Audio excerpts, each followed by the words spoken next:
Hoş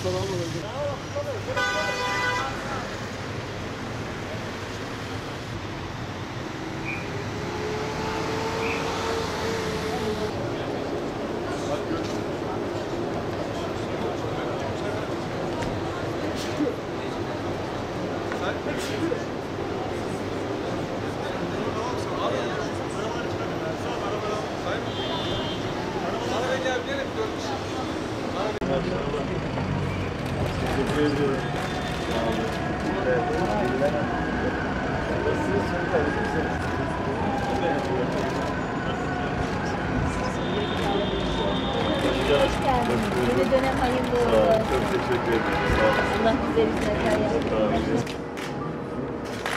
Sayın Cumhurbaşkanlığı hükümet sistemiyle birlikte güçlü meclis ve güçlü hükümet üzerinde yeni bir sistem başlıyor.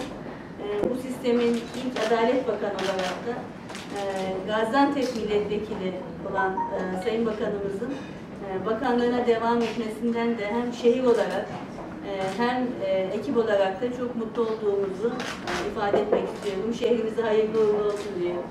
Size de yeniden hayırlı olsun diyor. Hoş geldiniz diyor Sayın Bakan. Bakanlık görevinin devredilmesiyle birlikte Sayın Cumhurbaşkanımız tarafından kabinede görev verilmesinden sonra 27. dönem milletvekili olarak seçildiğim Gaziantep'liyim. Gaziantep hemşehrilerimizin büyük bir desteğiyle 24 Haziran'da milletvekili olarak seçildik.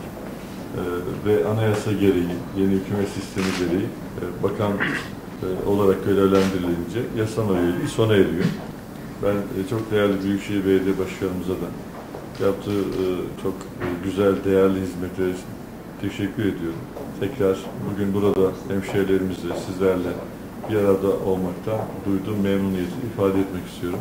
Ve bu vesileyle de tüm hemşehrilerime selam ve saygılarımı sunuyorum. Onlara hizmet etmek bizim için en büyük şeyler.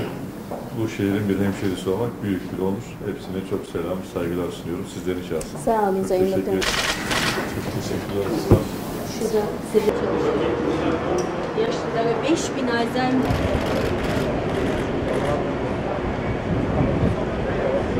Türkiye'nin geleceği çok aydınlıktır. Türkiye yeni bir döneme girmiştir. Türkiye'nin bu döneminin adı şahlanış dönemidir. Cumhurbaşkanımız Recep Tayyip Erdoğan liderliğinde Türkiye ekonomisiyle, hukukuyla, Türkiye savunma sanayiyle, ticaretiyle her alanda, eğitimde ve diğer alanlarda bir şahlanış dönemine girmiş durumdadır. İnşallah hep beraber eksikliğimizi gidererek bu 5 yılda milletimize en güzel hizmetleri hep birlikte yapacağız. Şimdi artık Türkiye'yi daha fazla büyütme zamanı. Türkiye'de hiçbir kimse kendisini dışlanmış hiç hissetmeyeceği, Türkiye'de hiçbir kimsenin kendisini öteki, makbul olmayan vatandaş olarak hissetmeyeceği bir dönemi hep beraber inşallah sürdüreceğiz. Bu konudaki reformlarımıza, özgürlükleri genişletmeye devam edeceğiz.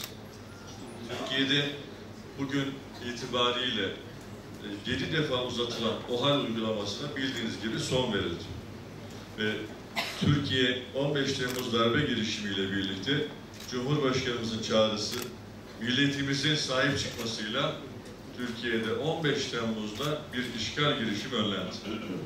Ve o günden itibaren terörle etkin mücadele için uygulanan olağanüstü hal uygulaması da yine önceki gün itibariyle sona erdi. Bu bir milletin başarı hikayesidir. Bir Türk demokrasisinin başarı hikayesidir. Bunu bu milletimizle beraber Cumhurbaşkanımızın liderliğinde yazılan bu destan gerçekten yüzyıllar boyu bu ülkede okutulacaktır. Ve elbette olağanüstü hal bizim için tercih olarak uygulanan bir yöntem değil. Anayasada olan ve zaruret gereği uyguladığımız bir yönetim biçimiydi. Ama hamdolsun Türkiye artık bugün itibariyle devlet kendi refleksleriyle terörle mücadelede önemli başarılar elde etmiştir. Ve artık olağanüstü hal uygulamasına teknik olarak buna imkanımız olmasına rağmen Cumhurbaşkanımız seçim sürecinde o hali uzatmayacağız diye bir vaadi olmuştu. İşte bugün milletimize verdiğimiz bir sözü gerçekleştirmek adına da çok sevindirici bir tablo yaşıyoruz. Bundan sonra artık Türkiye'de yargı olsun, diğer olağanüstü hal dönemindeki diğer gereken tedbirlerle ilgili uygulamalar artık rutin ve olağan döneme artık girildiği için olağanüstü dönemdeki uygulamalara son verilmiş durumdadır. Ve olağanüstü dönemde de hep demokrasi ve insan haklarını biz her zaman gözettik. Ve bu konuda hiçbir insan hakkı ihlaline izin vermemek için her türlü tedbiri aldık.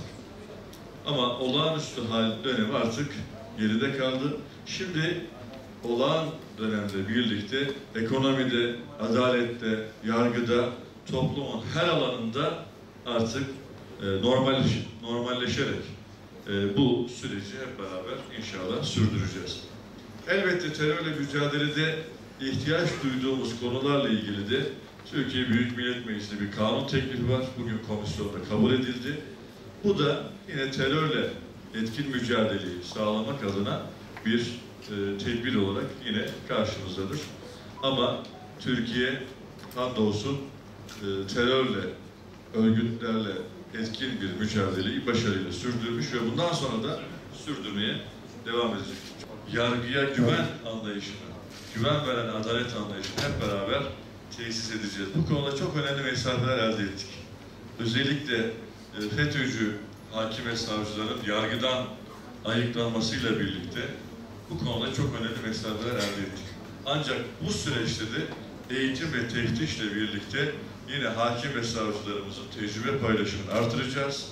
Eğitimle beraber daha hızlı, daha etkin bir yargılama ve adalet duygusunu hep beraber tesis edeceğiz. Asla biz hükümet olarak bir yargı makamı değiliz. Yürütmenin parçası olarak mahkemelerdir. Bir kişinin suçlu ya da suçsuz olduğuna biz hükümet ya da bakanlar karar verici değiliz. Bizim öyle bir sözle yargıda bulunmaya hiçbir şekilde hakkımız ve yetkimiz yok. Bu konuda kararı bağımsız, tarafsız Türk yargısı vermektedir. Bizim görevimiz bu konudaki teknik ve diğer eğitime dair hususlarda gereken desteği vermektir.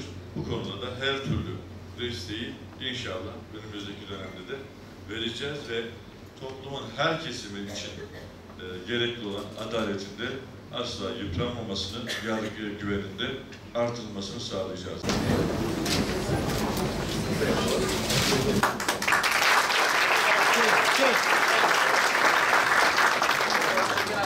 Arkadaki kameraları da düşünün lütfen. Teşekkür ediyorum. Sağ olun.